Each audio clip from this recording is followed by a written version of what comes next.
Hello, কে বলছেন? আমি doctor Redwan বলছি। হ্যাঁ ডক্টর, কেমন আছেন? আজকে তো আপনার আসার কথা। আমি বাংলাদেশে পৌঁছেছি। আপনি কোথায় এখন? আমি মিরপুর আছি। আপনি ওখানেই থাকুন, আমি গাড়ি পাঠিয়ে দিচ্ছি। না, লাগবে না। আপনি কোথায় আছেন বলেন, আমি আসতেছি। এরপর ডক্টর রহমান ঢাকা মেডিকেলে আসতে বললেন। আমি আর সুমন দুজনে ঢাকা মেডিকেলে চলে গেলাম। ডক্টর রহমানের সাথে দেখা করে রোগীর ব্যাপারে জেনে নিলাম যে সমস্যাটা কোথায়। কিন্তু তিনি নাম প্রকাশ করলেন না। খুব খুশি হয়েছেন তিনি সহ ঢাকা মেডিকেলের ডক্টররা। ডক্টর রহমান বললেন, এখন বলুন ডক্টর, কবে অপারেশন করবেন? রোগী মোটামুটি সিরিয়াস, 72 ঘন্টার মধ্যে অপারেশন করলে সেটাই উত্তম হবে। ঠিক আছে, আপনি ওইদিকে সব ব্যবস্থা করেন, আমি কালকেই কুড়িগ্রাম চলে যাব। কিন্তু দয়া করে আমার নাম ঘোষণা করবেন না। ওকে, আমাদের হেলিকপ্টারে আপনাকে পৌঁছে দিই। ধন্যবাদ, কিন্তু প্রয়োজন নেই, আমি ট্রেনে চলে যাব। ওকে ডক্টর, তাহলে আমি আজকেই কুড়িগ্রাম চলে যাই, ওদিকের কাজগুলো এগিয়ে নিই। ওকে, এখন আসি। আসসালামু আলাইকুম। ডক্টর রহমানের কাছ থেকে বিদায় নিয়ে সুমনের বাসায় চলে আসলাম। দুপুরে খেয়ে একটু রেস্ট নিলাম। বিকেলে শিয়ানকে মেসেঞ্জারে কল দিলাম, শিয়ানের সাথে কথা জানলাম। ও ঢাকায় নেই, রংপুরে জব করে। মেমের সাথে ওর বিবাহ হয়েছে, 5 বছর হলো। শিয়ানের সাথে কথা বলে হিমুকে কল দিলাম। ফোন বন্ধ থাকার কারণে কিছুক্ষণ ঝাড়ি খেলাম। বললাম যে ফোনের সমস্যা হয়েছে তাই বন্ধ, কিন্তু এটা বললাম না যে আমি বাংলাদেশে এসেছি। হিমুর সাথে কথা বলা শেষ করে সুমনকে বললাম আজকে রাতের একটা ট্রেনের টিকিট সংগ্রহ করতে, যদি পাওয়া যায়। কিন্তু রাতের টিকিট পেলাম না। আগামীকাল সকালের টিকিট পেলাম রংপুর এক্সপ্রেসে। ভাগ্য ভালো ছিল বলে একটা টিকিট পেয়ে গেলাম, নয়তো সেটাও পেতাম না। রাতে সমুদ্রের কাছ থেকে বিদায় নিয়ে মারিদের বাসায় গেলাম। রাতটা এখানে কাটিয়ে সকালে কুড়িগ্রাম চলে যাব। আঙ্কেল আন্টি খুব খুশি হয়েছে। রাতে খাবার খেয়ে কিছুক্ষণ গল্প করে ঘুমিয়ে গেলাম। পরের দিন সকালে উঠে নাস্তা করে সবার কাছ থেকে বিদায় নিয়ে কমলাপুর রেলওয়ে স্টেশনে গেলাম। যত সময় রংপুর এক্সপ্রেস রংপুরের উদ্দেশ্যে রওনা দিল। আজ প্রায় 8 বছর পর নিজের এলাকায় যাইতেছি। ভাবতেই কেমন যেন অনুভূতি হচ্ছে। ট্রেন দ্রুত গতিতে তার গন্তব্যে যেতে লাগলো।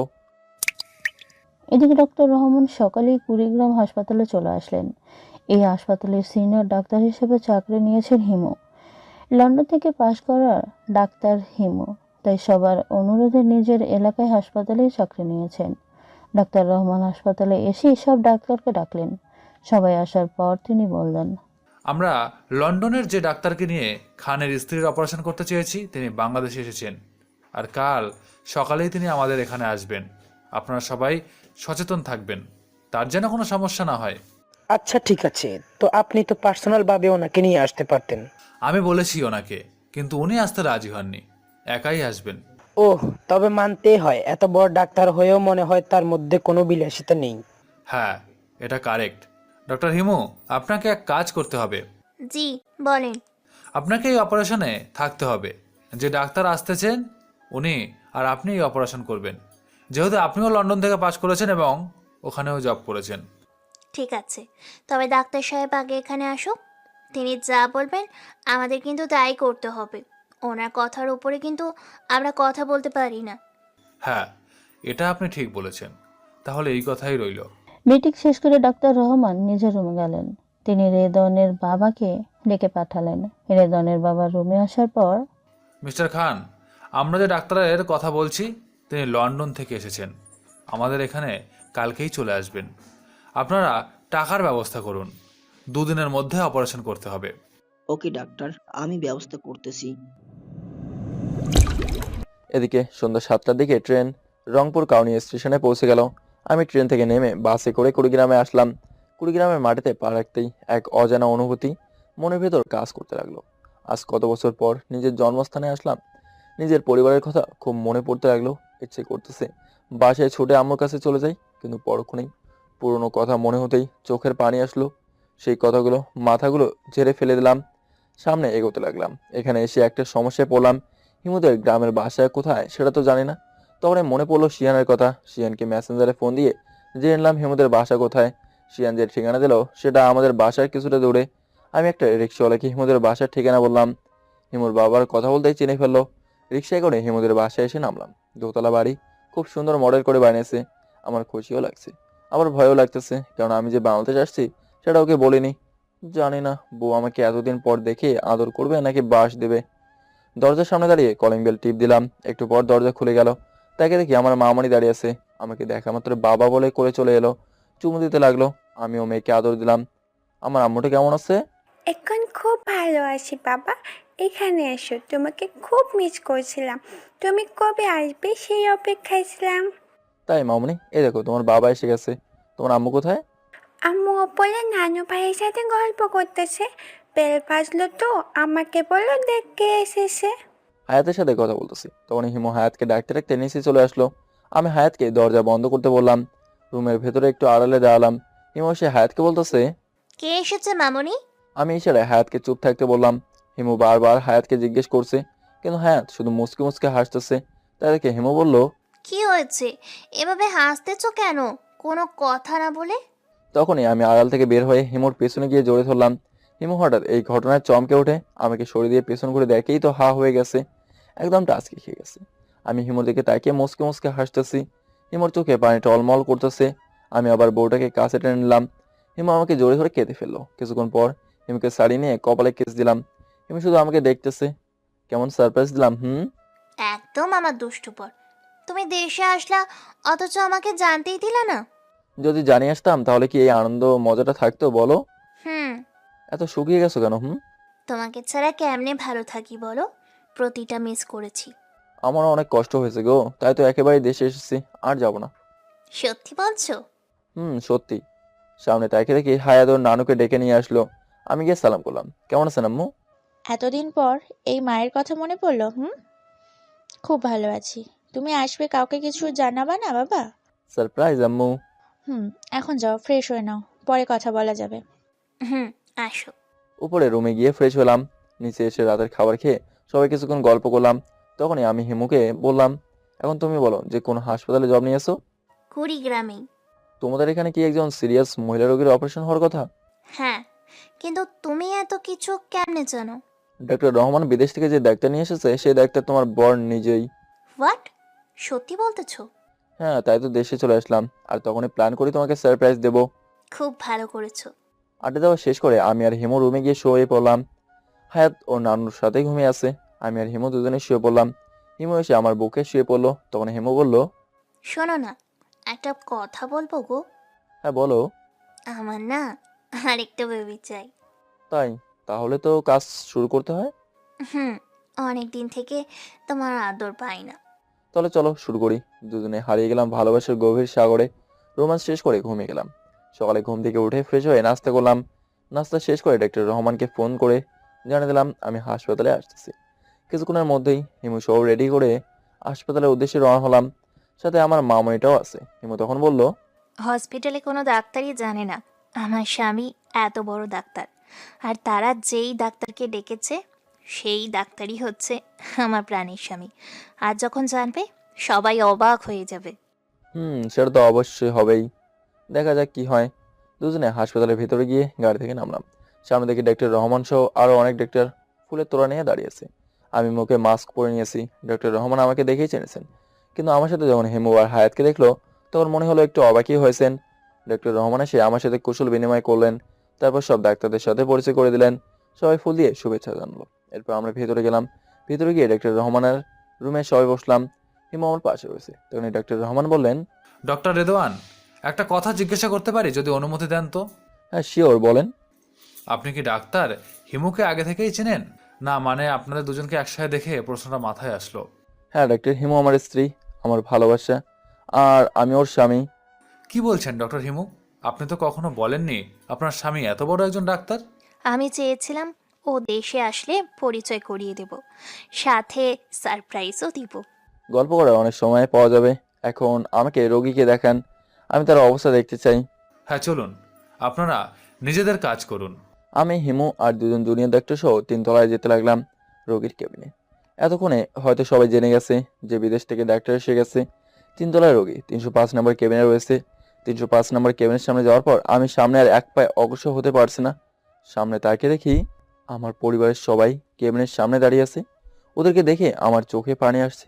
কতগুলো বছর পর পরিবারের মানুষদের চোখের সামনে দেখতে পাচ্ছি, কিন্তু কথা বলতে পারছে না। একদিক থেকে খুব খুশিও লাগছে, এতদিন পর সবাইকে দেখে।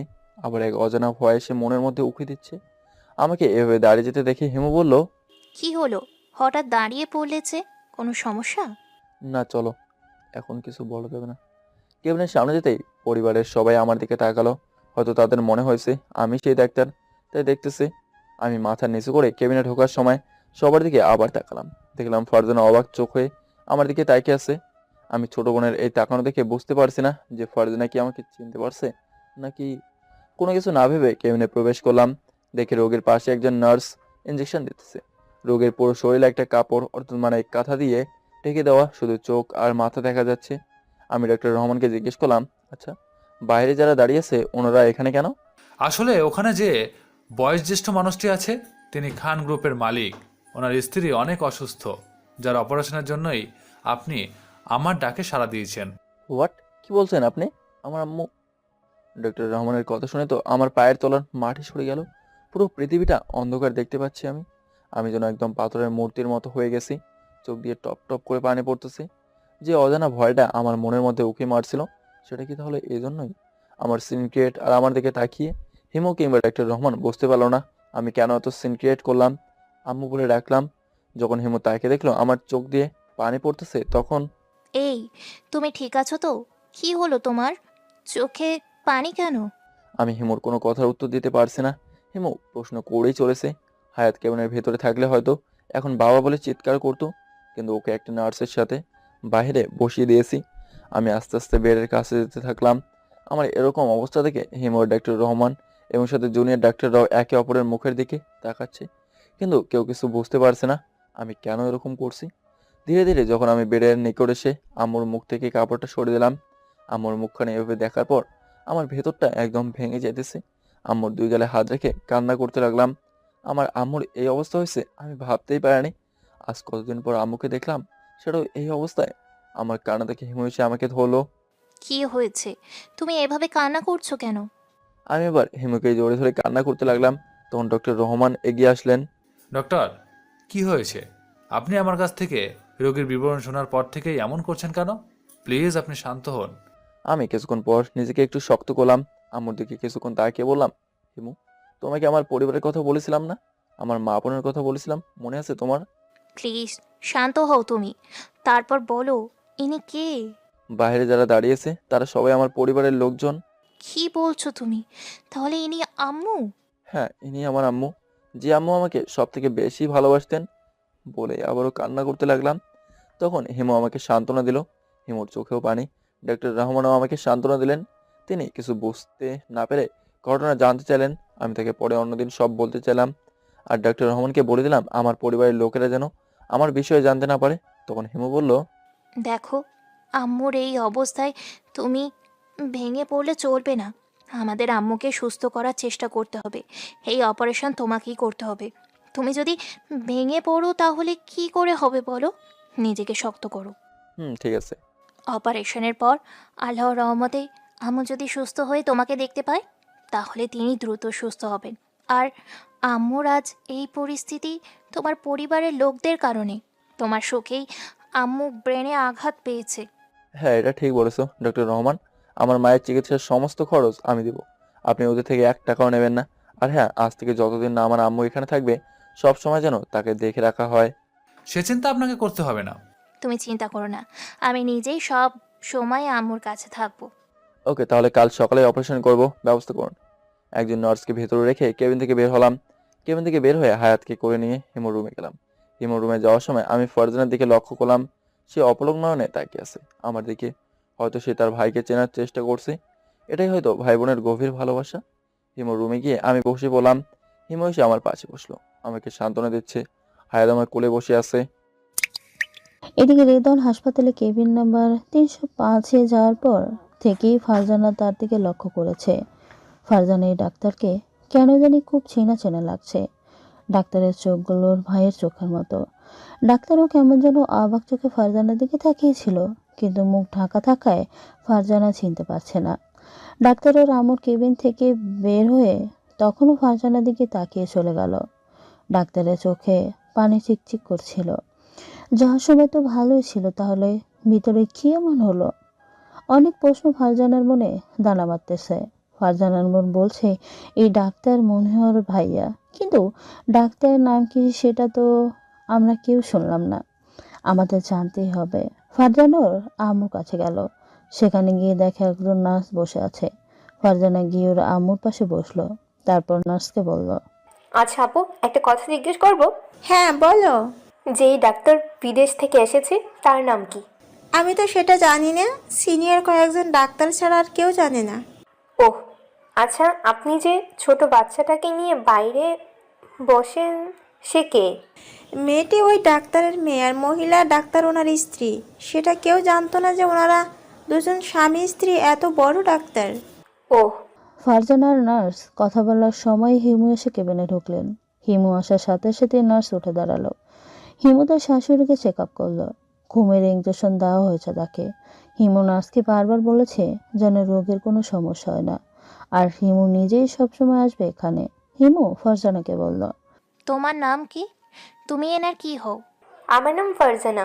ইনি আমার আম্মু, ওনার ছোট মেয়ে আমি। ও আচ্ছা, বেশি টেনশন করিও না। তোমার আম্মু তো আমার আম্মুর মতোই। আমি দেখাশোনা করব ওনার। আর কাল সকালে আম্মুর অপারেশন হবে। আল্লাহর কাছে দোয়া করিও, কেমন? ম্যাডাম। আমাকে ম্যাডাম বলিও না, আপু বলে ডাকিও, যদি আপনজন মনে করো। ফারজানা হিমুর কথা শুনে একদম অবাক হয়ে যায়। একজন মানুষ এত ভালো হতে পারে? খুব নম্র ব্যবহার। ফারজানা হিমুর নাম জানে না। ফারজানার ডাক্তারের কথা শুনে আরো সন্দেহ হতে লাগলো। ওর আম্মু এতদিন থেকে থেকে হাসপাতালে ভর্তি, কিন্তু এত জোর দিয়ে কেউ কেয়ার করেনি। ফারজানা ভাবতে লাগলো, তাহলে কি আমার সন্দেহ ঠিক? যদি এই ডাক্তার আমার ভাইয়া হয়, তাহলে উনি তো আমার ভাবি হবে।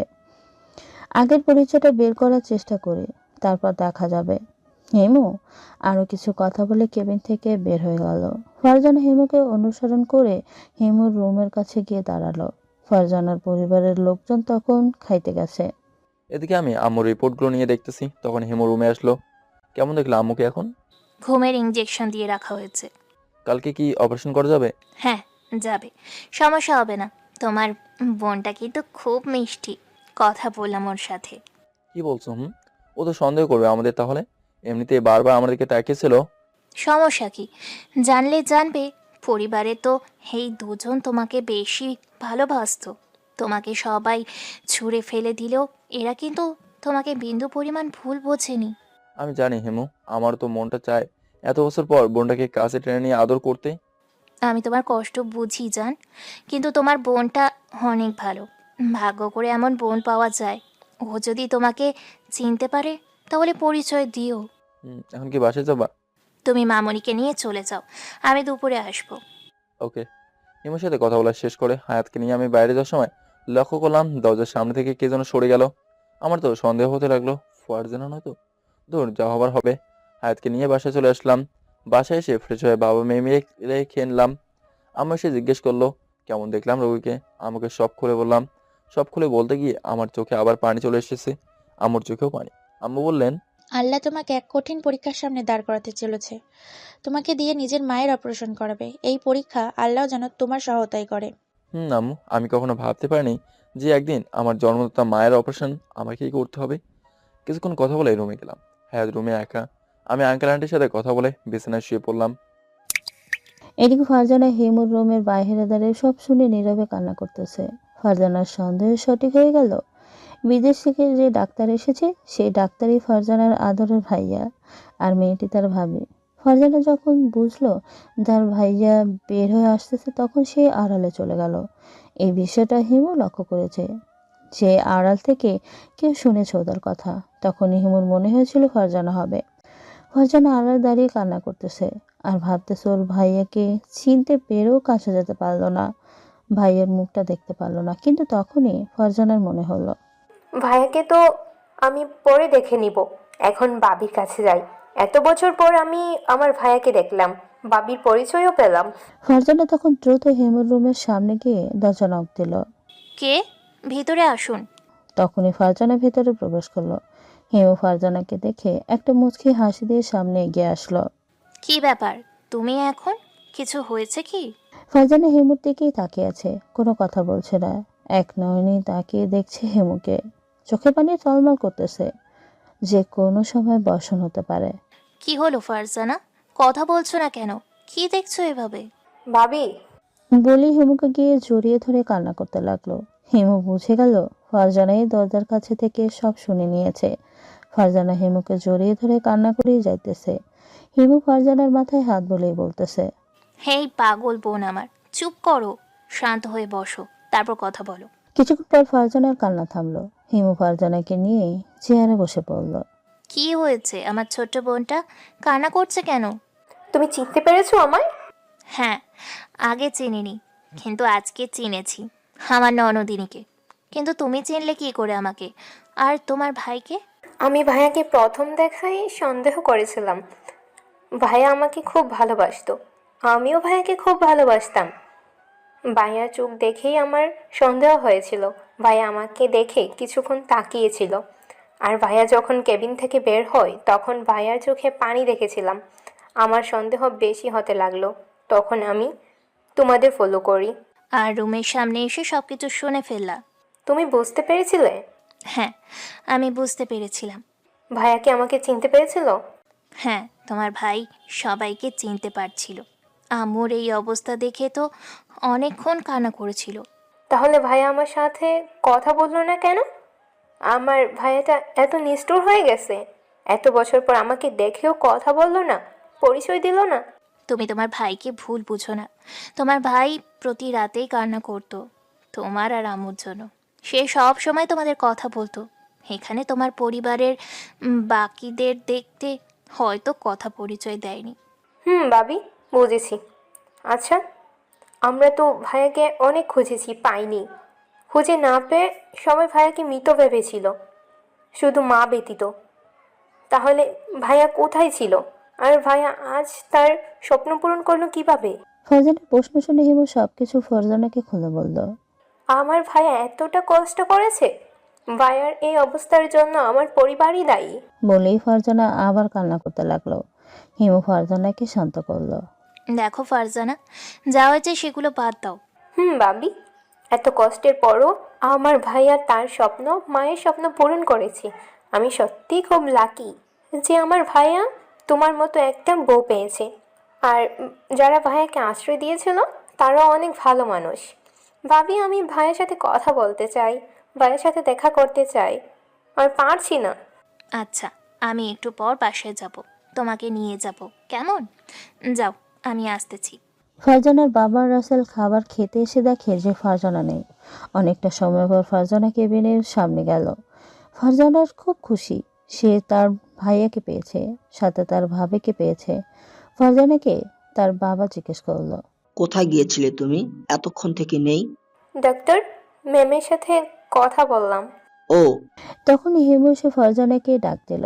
ফারজানার বাবাকে বলে হিমুর সাথে বাইরে যাওয়ার কথা বলে বের হলো। হিমু ফারজাকে নিয়ে বাসায় চলে আসলো। বাসায় এসে কলিং বেল বাজাতেই হিমুর আম্মু এসে দরজা খুলে দিল। বাসার ভিতর প্রবেশ করলো দুজন। হিমু তখন পরিচয় দিল তার আম্মুর সাথে। ফারজানা সালাম করলো। এ কে হিমু? চিনলাম না তো। আম্মু, এ হচ্ছে আমার ছোট ননদিনী, তোমার জামাইয়ের আদরের ছোট বোন ফারজানা। ও, কেমন আছো মামুনি? ভালো আছি আন্টি, আপনি কেমন আছেন? আমি ভালো আছি মা। রেদওয়ানকে তাহলে চিনতে পেরেছো? আম্মু, তুমি তো জানোই এরা দুই ভাই বোন একে অপরকে কতটা ভালোবাসতো। তা তোমার জামাই কোথায়? ওরা বাবা মেয়ে ঘুমিয়ে আছে রুমে। আচ্ছা, আমরা উপরে যাই, পরে গল্প করব। এখন হিমু আর ফারজানা উপরের রুমে গিয়ে দেখে রেদন বিছানায় নেই। বুঝতে পারলো বাথরুমে গেছে ফ্রেশ হতে। এদিকে আমি মেয়েকে নিয়ে কখন ঘুমিয়ে পড়ছি জানি না, ঘুম থেকে উঠে দেখি একটা পার হয়ে গেছে। ফ্রেশ হতে গেলাম, ফ্রেশ হয়ে বের হতেই হিমু আর সাথে ফারজানাকে দেখে আমি অবাক হয়ে গেছি। মনে মনে ভাবলাম হিমুর সাথে ফারজানার পরিচয় হয়ে গেছে। ফারজানাকে দেখে আমার চোখে পানি চলে আসলো। তাকে দেখে ফারজানার চোখেও পানি। পলকহীন ভাবে আমার দিকে তাকিয়ে আছে আমার আদরের ছোট বোনটি। আমি আস্তে আস্তে ফারজানা দেখে গেলাম। ফারজানা ভাইয়া ডাক দিয়ে আমাকে জড়িয়ে ধরে কান্না করতে লাগলো। দুই ভাই বোনে কিছুক্ষণ কান্না করলাম। হিমুর দিকে তাকিয়ে দেখি ওর চোখেও পানি। ফারজানার কাছ থেকে নিজেকে ছাড়িয়ে নিয়ে ভালো করে ওকে দেখতেছি। কি দেখছো ভাইয়া? দেখছি আমার আদরের বোনটাকে। আমার বোনটা আজ কত বড় হয়ে গেছে, কতদিন পর বোনটাকে দেখতে পেলাম। তুমিও তো ভাইয়া আমাকে মাকে রেখে ছেড়ে চলে গেছলা, একটি বারও আমাদের দেখতে এলে না। আমরা তো কোনো অন্যায় করিনি। তুই তো সব জানিস বোন আমার, আমি কোন পরিস্থিতিতে ছিলাম। হয়েছে, তুই ভাই বোন অনেক কথা বলেছ, এখন থেকে তো সময় পাইবা, পুরনো কথা আর সামনে নিয়ে এসো না। আমাদের কথার মাঝেই হায়াত ঘুম থেকে উঠেছে। ঘুম থেকে উঠেই সে রুমে নতুন অতিথিকে দেখতে পেয়ে আম্মু, উনিকে বাবার সাথে বসে আছে কেন? মামুনি, উনি তোমার ফুপি আন্টি হয়, তোমার বাবার বোন। ওরা কান্না করলো কেন? অনেক দিন পর ভাই বোন একসাথে হয়েছে, তাই। ও তাই বুঝি। আসো আম্মু, আমার কাছে আসো। হায়াত ফারজানার কাছে গেল। আমার আম্মুটা তো খুব সুন্দর। তুমিও খুব সুন্দর ফুফি।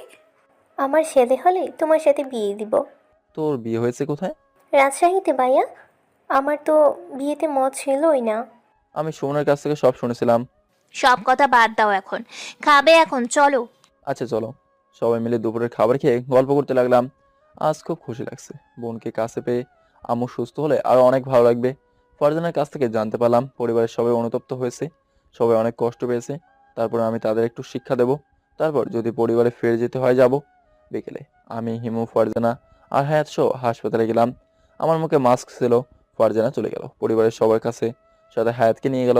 আমি আর হিমু রুমে গিয়ে কিছু জিনিস নিয়ে আম্মুকে আরো একবার চেক করতে শুরু করলাম।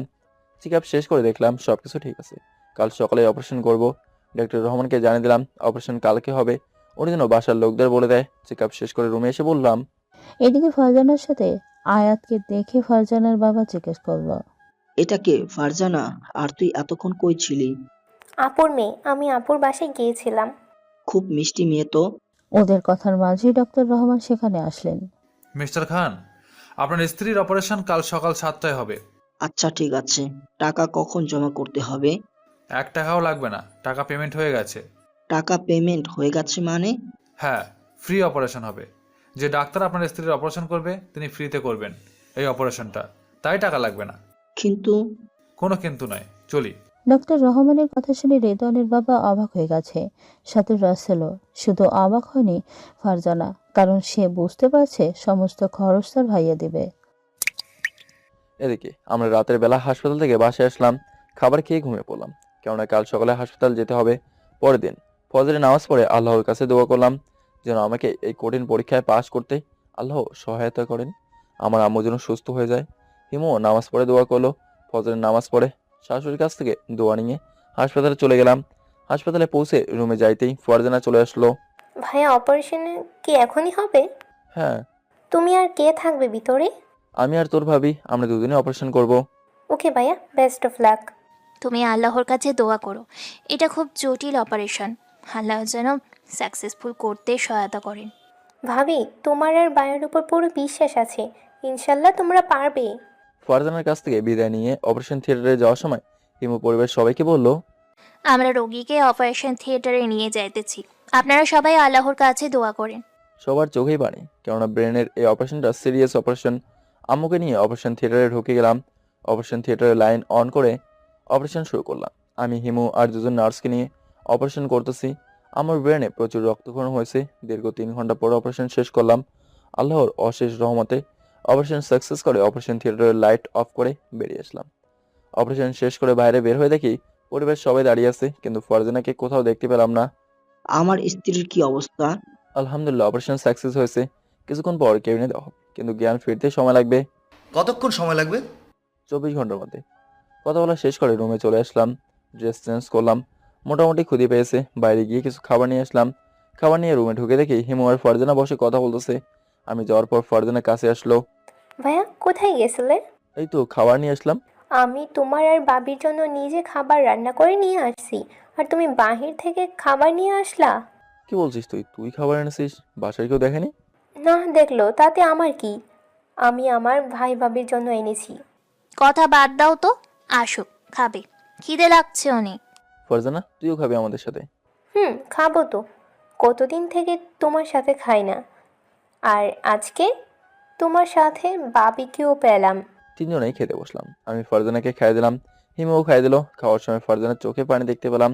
কিরে বোন, কান্না করতেছিস কেন? ভাইয়া, আজ 10 বছর পর তোমার হাতে কিছু খেলাম, তাই খুশিতে কান্না বের হয়ে গেছে। সমস্যা নেই, এখন তো তোমার ভাইকে কাছে পেয়েছো। সাথে আমার লক্ষ্মী বাবি আর মিষ্টি ভাতিজিকে পেয়েছি।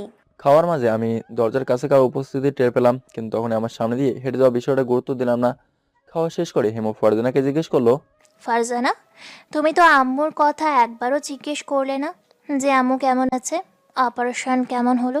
আমি জানি আম্মুর অপারেশন ভালোভাবে হয়েছে।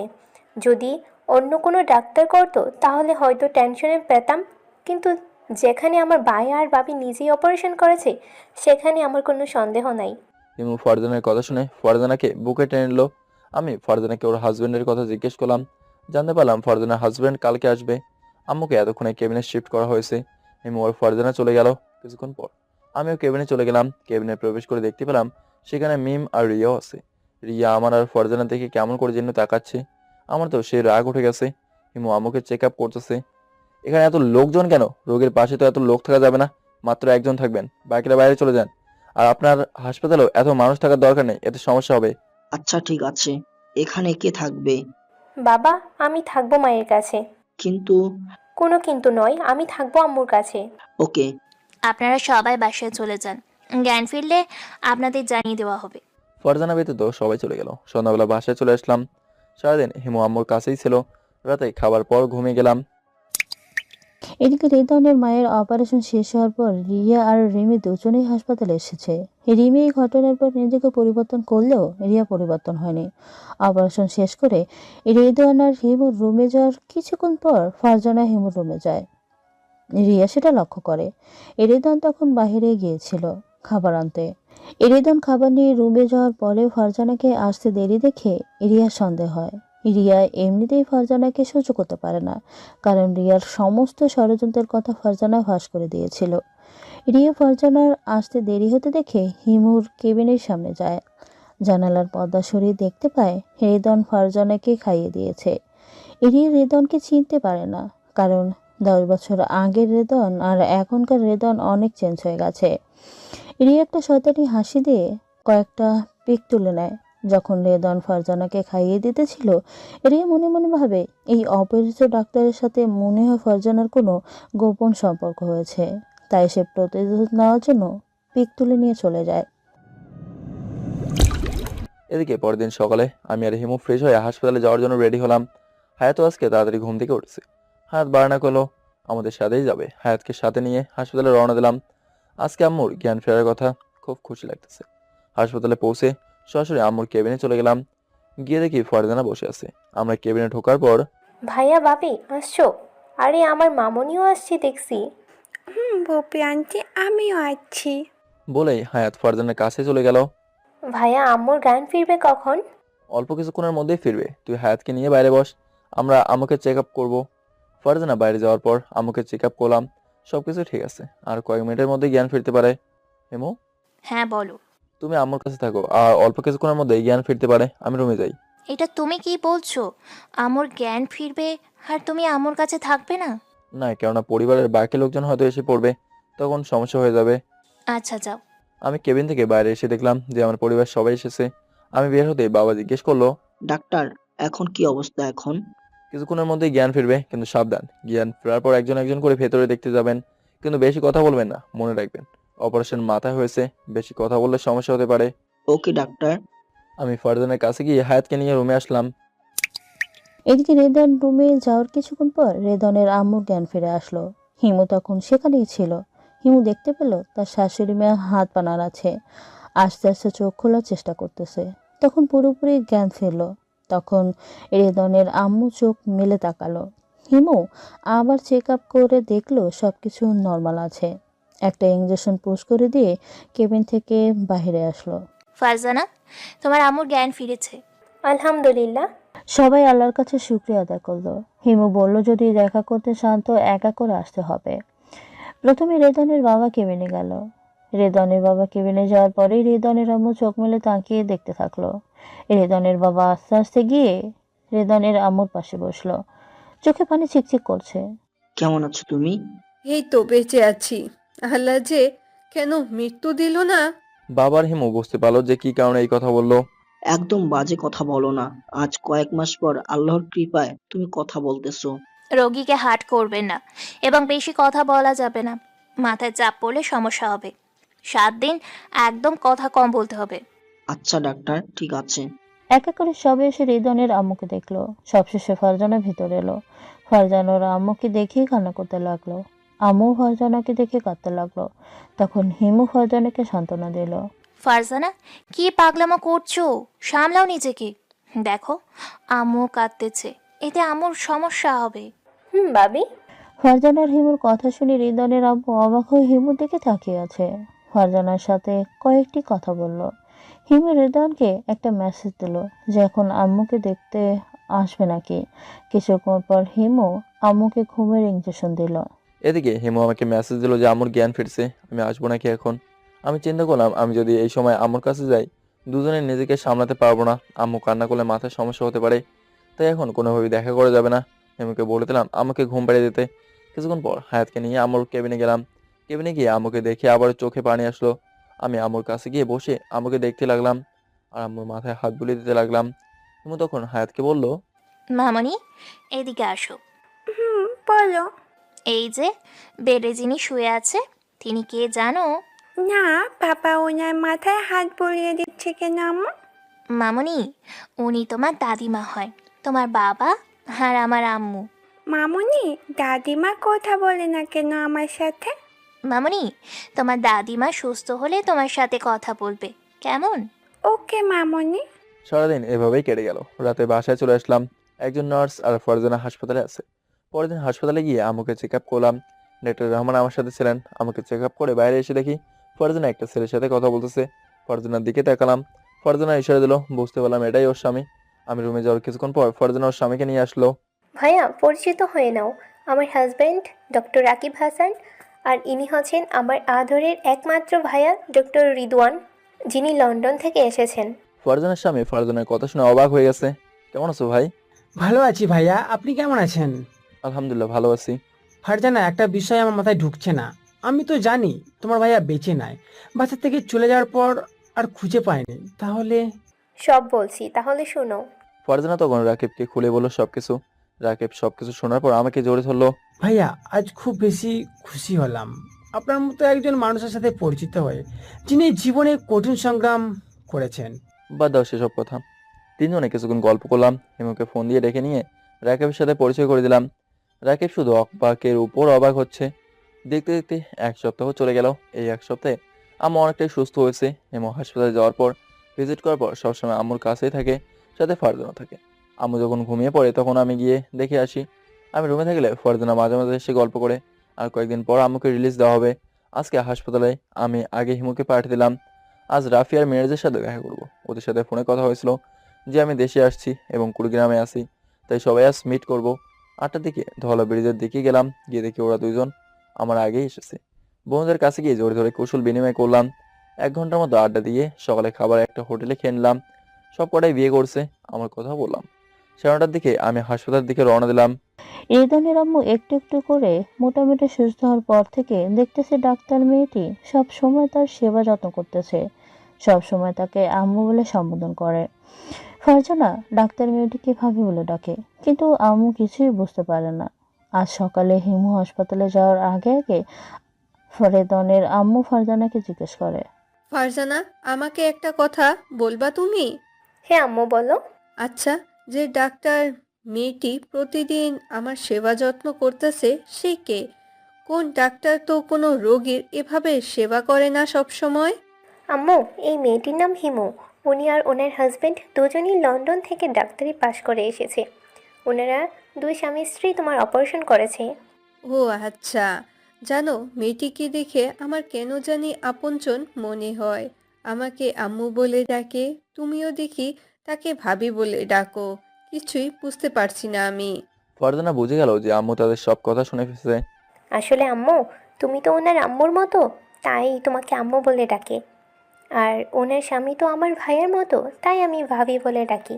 না, তারপরও আমার কেমন যেন মনে হয় আজ যদি তোমার ভাইয়া বেঁচে থাকতো তাহলে আমারও এরকম একটা বৌমা হতো।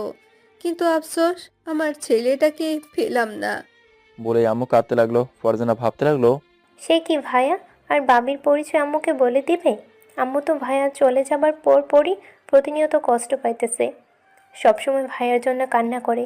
না, আর আম্মুকে কান্না করতে দেব না। আল্লাহর রহমতে আম্মু বড় বিপদের হাত থেকে রক্ষা পেয়েছে। আর কোনো বিপদ আসতে দেওয়া যাবে না। ফারজানা তখন আম্মুকে বলল, আচ্ছা আম্মু, তোমাকে একটা কথা বলবো? হ্যাঁ বলো।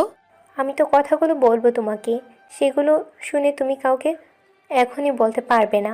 আচ্ছা ঠিক আছে বলো। আম্মু, আমরা ভাইয়াকে খুঁজে না পেয়ে সবাই ভেবেছিলাম ভাইয়া মারা গেছে, কিন্তু আমার ভাইয়া মারা যায়নি। ভাইয়া এখনো বেঁচে আছে। কি বলছো তুমি ফারজানা? রেদওয়ান বেঁচে আছে? কোথায় আমার ছেলে? আম্মু প্লিজ, তুমি উত্তেজিত হও না, আমি বলছি সব। বলো মামুনি। আম্মু, যে ডাক্তার মেয়েটি তোমাকে আম্মু বলে ডাকে, সে তোমার একমাত্র ছেলের বউ আর আমার বাবি। কি বলছো তুমি? আমি ঠিকই বলছি আম্মু। আম্মু, তোমার আর ভাইয়ার স্বপ্ন ছিল যে ভাইয়া একজন বড় ডাক্তার হবে, যার জন্য বাবা আর বড় আপু তোমাদের বিরোধিতা করত। আজ তোমার সেই স্বপ্ন পূরণ হয়েছে আম্মু। তোমার দোয়ায় তোমার আদরের ছেলে আজ অনেক বড় ডাক্তার হয়েছে। তারপর ফারজানা শুরু থেকে শেষ পর্যন্ত সব খুলে বলল আম্মুকে। আম্মু সবকিছু শুনে চোখের পানি ফেলতে লাগলো। আমার ছেলেটা জীবনে এত কষ্ট করেছে, কত কষ্ট করেছে জীবনে, কিন্তু আমি আমার ছেলেটাকে সেই সময় একটু আদরও করতে পারিনি। আম্মু, যা হওয়ার তা তো হয়ে গেছে, এখন তো আর ওসব ভেবে লাভ নেই। আমি রেদওয়ানকে দেখতে চাই। আমার ছেলেটাও খুব নিষ্ঠুর হয়ে গেছে, মায়ের এত কাছাকাছি থেকেও মায়ের কাছে আসলো না। ফারজানা তখন কারণটা খুলে বলল যে ভাইয়া কেন আম্মুর সাথে আসে না। আর আম্মু ঘুমিয়ে থাকার পর ভাইয়া এসে অনেক সময় আম্মুর পাশে বসে থেকে চলে যায়। আজ আসুক ছেলে বউ, দুজনকেই বুঝাবো যে আমার থেকে দূরে থাকার মজা কেমন। কিছুক্ষণ পর হিমু আসলো কেবিনে। হিমুর সাথে আজ হায়াতও এসেছে। হায়াত এসে ফারজানার কাছে গেল। কেমন আছো আম্মু তুমি? আমি ভালো আছি ফুপি, তুমি কেমন আছো? আমি ভালো আছি আম্মু। তোমার বাবা আসেনি? না, বাবা একটু পর আসবে।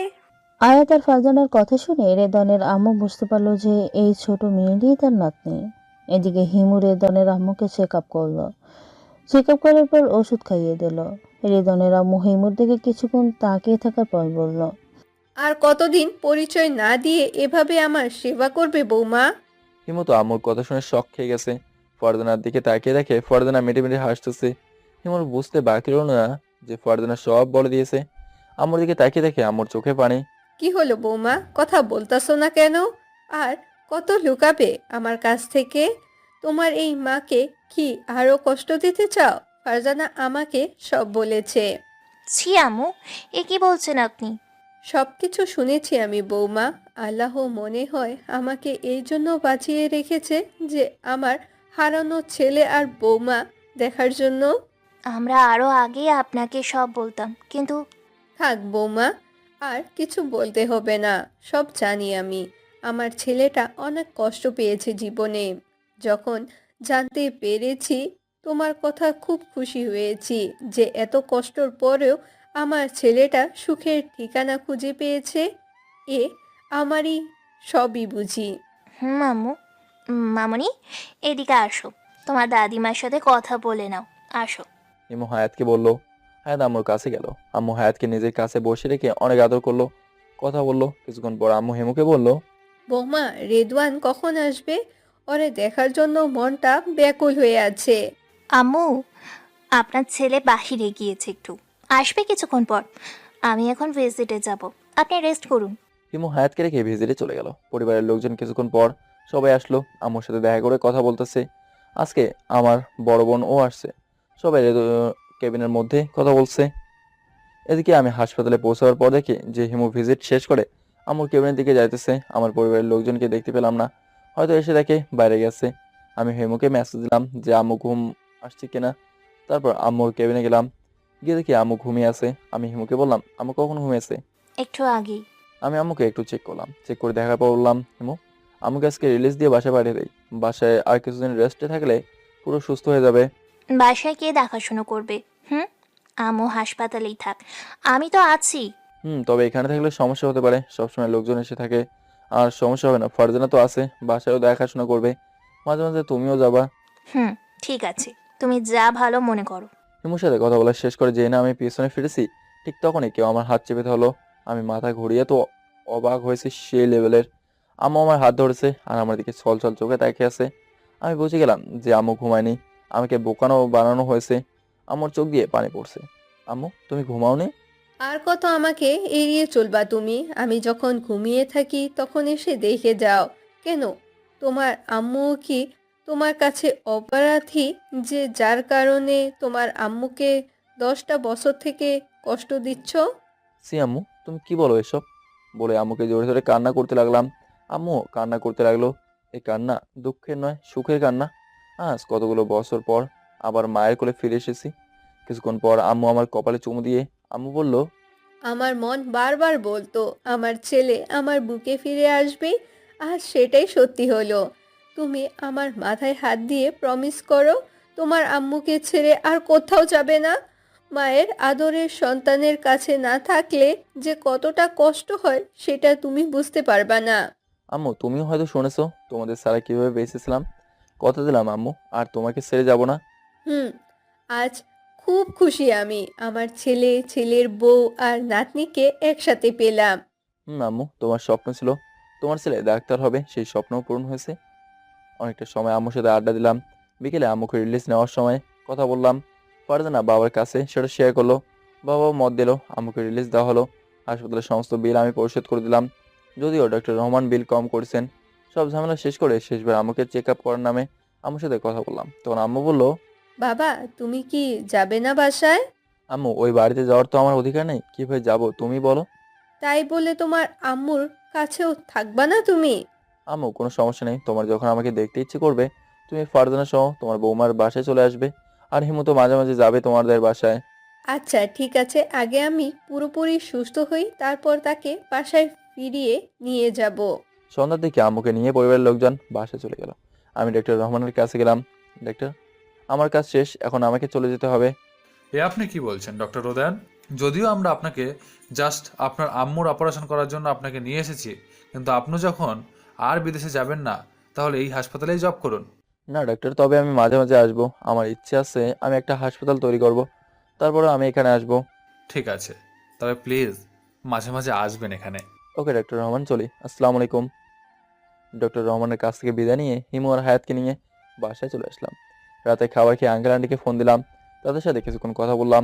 আঙ্কেল আন্টিকে কুড়িগ্রাম আসার জন্য খুব করে রিকোয়েস্ট করলাম। শেষে আঙ্কেল আন্টি আসতে চাইলো। আঙ্কেল আন্টির সাথে কথা বলা শেষ করে শুয়ে পড়লাম। হিমু এসে আমার বুকে শুয়ে পড়লো। আমি হিমুকে বললাম, জান পাখি, ঘুমিয়ে পড়লে নাকি? না গো, বলো। অনেকদিন থেকে বউটাকে আদর করে না, আজকে হবে নাকি? কি হবে আমার দুষ্টু বর? কি হবে জানো না? জানলে কি আর জিজ্ঞেস করতাম? ও, তাহলে বলার থেকে প্র্যাকটিক্যাল করেই দেখাই। হুম, সেটাই ভালো হবে। তারপর হারিয়ে গেলাম দুজনে সুখের জোয়ারে। বউটাকে আদর করে দুজন দুজনকে জোরে ধরে ঘুমিয়ে গেলাম। এভাবেই চলে গেল কিছুদিন। আমি একটা হাসপাতাল তৈরি করার সিদ্ধান্ত নিলাম। সেই কথা হিমু আর আম্মুকে শেয়ার করলাম। ওরাও খুব খুশি হলো। আমার কাছে প্রায় 25 কোটি টাকার মতো আছে, যেগুলো আমি লন্ডনে থাকতে জমেছিলাম। হিমু আমাকে 5 কোটি টাকা দিল হাসপাতাল তৈরির জন্য। আমাদের আর হিমুর বাসার মাঝামাঝি একটা জায়গা কিনলাম। কিছুদিনের মধ্যে হাসপাতাল তৈরির কাজ শুরু করে দেব। এদিকে আম্মু আর ফারজানা মাঝে মাঝে আমাকে দেখতে আসে। হিমু মাঝে মাঝে হায়াতকে নিয়ে আমাদের বাসায় যায়, কিন্তু বাসায় এখনো বাকি লোকেরা জানতে পারেনি যে আমি এই শহরেই আছি। কিছুদিন পর আঙ্কেল আন্টি আর মারিয়া এসে ঘুরে গেল। সেদিন আম্মু আর ফারজানাও এসেছিল। আম্মু আঙ্কেল আন্টির কাছে অনেক কৃতজ্ঞতা জানিয়েছে। কয়েকদিন পর হাসপাতাল তৈরির কাজ শুরু করেছি। আমার বন্ধুরা আমাকে নানা রকম ভাবে সহায়তা করতেছে। আমার শ্বশুর মশাই অনেক হেল্প করলো। যথাযথভাবে হাসপাতালের কাজ এগিয়ে চলতেছে। এদিকে রেদনের আম্মু এখন 100 ভাগে সুস্থ। কয়েকদিন পরিবারের সবাই লক্ষ্য করেছে যে রেদনের আম্মু আর ফারজানা মাঝে মাঝেই যেন কোথায় যায়। এর মাঝেই একদিন ফারজানা একাই ওর ভাইয়ের সাথে দেখা করতে যায়। ঠিক সেই সময় রিয়া ওর বোনের বাসা যাচ্ছিল। রিয়া তখন দেখতে পায় যে ফারজানা সেই দিনে ছেলেটার সাথে কফি শপে বসে কফি খাইতেছে আর কথা বলতেছে। রিয়া গাড়ি থেকে নেমে চুপি সারিয়ে পূর্বের ন্যায় কয়েকটা পিক তুলে নিল। একটা শয়তানি হাসি দিয়ে গাড়িতে করে চলে গেল। গাড়িতে যাওয়ার সময় রিয়া ফারজানার স্বামী ডাক্তার রাকিবের ফেসবুক মেসেঞ্জারে পিকগুলো সেন্ড করলো। আরও কিছু বাজে কমেন্ট করে দ্রুত তার শ্বশুর বাড়ি চলে আসতে বলল। ডাক্তার রাকিব মেসেঞ্জারের ছবিগুলো দেখে বুঝলো যে ফারজানা তার ভাইয়ের সাথে বসে আছে, কিন্তু এই রিয়া নামের মেয়েটি পূর্বের ন্যায় কোনো ষড়যন্ত্র করে ফারজানা রাকিবের ভালোবাসা আর রেদন ভাইয়াকে আবার ফাঁসাতে চাইতেছে। না, আমাকে আজই কুড়িগ্রাম যেতে হবে। রাকিব তখনই ফারজানাদের বাসায় রওনা দেয়। ফারজানা রেদনের সাথে দেখা করে বাসায় চলে যায়। এদিকে আমি হাসপাতালের কাজ দেখা শেষ করে বাসায় চলে গেলাম। দ্রুত গতিতে সুন্দরভাবেই কাজ এগিয়ে চলছে। রাতে হিমুকে আদর করে বুকে নিয়ে ঘুমিয়ে গেলাম। পরের দিন বিকেলে হিমু আর হায়াতকে নিয়ে ঘুরতে গেলাম। বাংলাদেশে আসার পর থেকে ঘুরতে যাওয়া হয়নি। কুড়িগ্রাম ধওলা ব্রিজে ঘুরতে গেলাম। ঘোরাফেরা শেষে রাতের খাবারে বাইরে খেয়ে বাসায় আসলাম। এভাবেই এক সপ্তাহ চলে গেল। দেখতে দেখতে আমার হাসপাতালের কাজ অনেক দূর এগিয়েছে। এদিকে রাকিব ফারজানাদের বাসায় যাওয়ার পরদিন সকালেই সবাই খাইতে বসেছে। খাওয়ার পর সবাই মিলে আড্ডা দিতে লাগলো। সেখানে রিয়াও ছিল। হঠাৎ রেদনের বাবা ফারজানাকে বললেন, আচ্ছা ফারজানা, মাঝে মাঝে তুমি কোথায় যাও? কোনোদিন দেখি সাথে তোমার আম্মুও তোমার সাথে যায়। কোথায় যাও তোমরা? ফারজানার বাবা প্রশ্ন শুনে ভাবতে লাগলো, তাহলে বাসার লোকজন ফলো করেছে নাকি ওদের। আসলে বাবা মাকে নিয়ে একটু বাহিরে ঘুরতে যাই, যাতে করে আম্মুর মন ভালো থাকে, টেনশন মুক্ত থাকে। তাহলে মাঝে মাঝে তুমি একা যাও কেন? তখন তো আমি ডাক্তার আপুর বাসায় যাই, আপু আর তার মেয়ের সাথে আড্ডা দিতে। রিয়া ফারজানার উত্তর শুনে মনে মনে ক্ষিপ্ত হচ্ছে। একা একা ওই ডাক্তারের সাথে ঘুরতে যায়, আর এখন বাসায় কি সুন্দর মিথ্যে বলতেছে। দাঁড়াও ফারজানা, তুমি আমাকে এই বাড়ি থেকে বের করে দিয়েছিলে, আজ তোমার সম্মান ডুবাবো আমি। তুমি যে ডাক্তার মেয়েটির বাসায় যাও, তারা বিরক্ত হয় না? না বাবা, আপু মাঝে মাঝে ফোন করে ডেকে নেই। তখন রিয়া বলে উঠল, ডক্টর মেয়েটির বাসায় যায় নাকি নতুন বিএফের সাথে দেখা করে ফারজানা? ফারজানার রাকিব তো রিয়ার কথা শুনে সেই রেগে গেছে। পরিবারের বাকিরা তো রিয়ার এই কথা শুনে অবাক হয়ে গেছে। রেদনের আম্মু তো রাগে আগুন হয়ে গেছে। তখন রিমি বলল, আচ্ছা রিয়া, তুই কি আমার সংসারে আবার আগুন লাগাতে এসেছিস? যদি সেই জন্য এসে থাকিস তাহলে আমি ভুলে যাব যে তুই আমার বোন। তোকে আমাদের পরিবারের মাঝে কে কথা বলতে বলেছে? তুই ভুলে গেছিস পূর্বের সব কথা?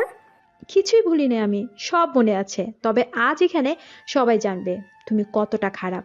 স্বামী থাকতে অন্য মানুষের সাথে ঘুরতে যাও। এই মেয়ে, একদম চুপ, আর একটাও বাজে কথা বলবে না। এর আগে তুমি আমাদের পরিবারের অশান্তির আগুন জ্বালিয়ে দিয়েছো, এবার এতগুলো বছর পর অশান্তি করতে চাইতেছো? তুমি আমার আর ফারজানার ভালোবাসা আর সংসার ভাঙতে চাইতেছো না তো? না, আমি যেটা সত্যি সেটাই বলতেছি। রেদনের আম্মু তো বসে বসে শুধু রাগে কাঁপতেছে রিয়ার কথা শুনে। কোনো প্রমাণ আছে তোমার কাছে? হ্যাঁ, এই দেখুন। রিয়া রেদওয়ান আর ফারজানা যে পিকগুলো তুলেছিল সেগুলো সবাইকে দেখাইলো। সবাই পিক দেখে অবাক হয়েছে, কিন্তু রাকিব, ফারজানা আর রেদনের আম্মু রাগে আগুন হয়ে গেছে। মনে হচ্ছে রিয়াকে এখনই খেয়ে ফেলবে। রেদনের বাবা রেদনকে চিনতে পারেনি, কেননা তিনি রেদনকে মাস্ক খোলা অবস্থা দেখেননি। তাই তিনি বারবার ফারজানা কি সেই ছেলেটার কথা জিজ্ঞেস করতে গেলেন। তখনই আবার রিয়া বলে উঠল, আপনার মেয়ে আর কি বলবে? নিজের চোখের সামনে সত্য প্রমাণ দেখে। আর রাকিব ভাইয়া, আপনি আপনার বউয়ের খারাপ দিক জেনেও চুপ করে আছেন কি করে? তখনই রেদনের আম্মু এসে রিয়ার গালে ঠাস ঠাস করে থাপড় লাগিয়ে দিল। ফারজানাও দুটো চট দিল। ফারজানা তখন রিয়াকে বলল, ভেবেছিলাম তুই ভালো হয়ে যাবি, কিন্তু আমার ভুল ছিল। কারণ কুত্তার লেজ কখনো সোজা হয় না। যে মেয়ে ভাই বোনের সম্পর্কে খারাপ বলতে পারে সে তো মেয়ে নামের কলঙ্ক। ভাই বোনের সম্পর্ক? হ্যাঁ, ভাই বোনের সম্পর্ক। তুমি জানতে চেয়েছিলে না ছেলেটিকে? আর রিয়া, তুই যাকে নিয়ে আমাকে খারাপ বললি, আমি নাকি তার সাথে গোপন সম্পর্কে লিপ্ত? তার পরিচয়টা বলছি, শুনে নেই। তবে তোর ভাগ্য সে তোর সামনে নেই। যদি থাকতো তাহলে তুই বেঁচে থাকতি না। কে সে? শুন তাহলে তার পরিচয়। সে হচ্ছে লন্ডনের ক্যামব্রিজ মেডিকেল কলেজের সেরা ছাত্র ডাক্তার রিদওয়ান, যে ডাক্তার আমার আম্মুর অপারেশন করার জন্য বাংলাদেশে এসেছিল। এই সেই ডাক্তার বাবা, যে আম্মুর চিকিৎসা সমস্ত টাকা দিয়েছিল। এই ছেলে যাকে দেখে আম্মু দ্রুত সুস্থ হয়েছিল। আর ওই ডাক্তার আপুর স্বামী হলো এই ছেলে।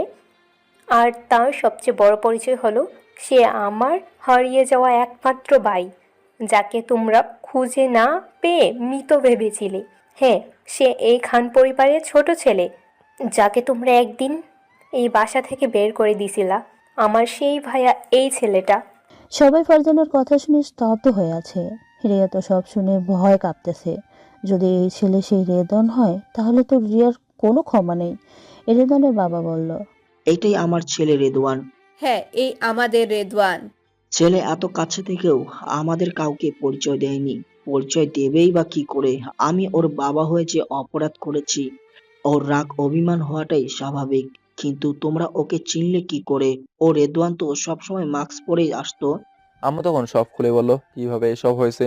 তোমরা তো তাহলে সবই রেদওয়ানকে চিনতে পেরেছিলে, রেদওয়ানও তোমাদের চিনতে পেরেছিল, আর তোমরা আমাকে কিছুই জানাতে দিলে না। হুম? রেদওয়ান বারণ করেছিল। বাবা রাকিব, তুমিও সব জানতে, তাই এই ছবি দেখেও চুপ করেছিলে। হ্যাঁ বাবা, আমি ভাইয়াকে দেখেই চিনেছি, তাই রিয়া যেন আর বাড়াবাড়ি না করে, সেই জন্যই আমি এসেছি। তাহলে তুমি রেদওয়ানকে বাসায় নিয়ে আসলে না কেন? কিভাবে আসবে সে এই বাসায়? রেদওয়ানকে তুমি তেজ্যপুত্র করেছিলে, মনে আছে? তাহলে এই বাসায় ও আসবে কেন? আমি সেদিনই বলেছিলাম আমার ছেলে এরকম খারাপ কাজ করতে পারে না, কিন্তু তোমরা কেউ শুনোনি। সেই দিনের একটা ভুলের জন্যই 10 বছর থেকে সবাই কষ্ট পেয়ে আসতেছি। কিন্তু আর না, আমার ছেলের বউকে নাতনিকে এই বাসায় ফিরিয়ে নিয়ে আসবো। ভাইয়া কি আসবে? আমাকে আমার ছেলের কাছে যেতে হবে। যে ভুল করেছি, যদি প্রয়োজন হয় ওর কাছে হাত ধরে ক্ষমা চাইবো, তবুও বাসায় নিয়ে আসবো। সেসব পরে ভাবা যাবে, এখন এই ব্যবস্থা করো আগে। তো রিয়া, তোর তো ষড়যন্ত্র ফেল মেরে গেল।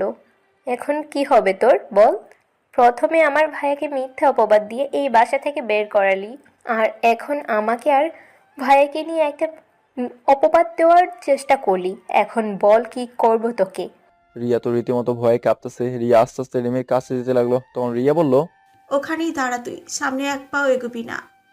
আমি তোকে আগেই বলেছিলাম আমার সংসার নতুন করে সংঘাত না লাগাতে, কিন্তু তুই আবারও সেই একই কাজ করলি।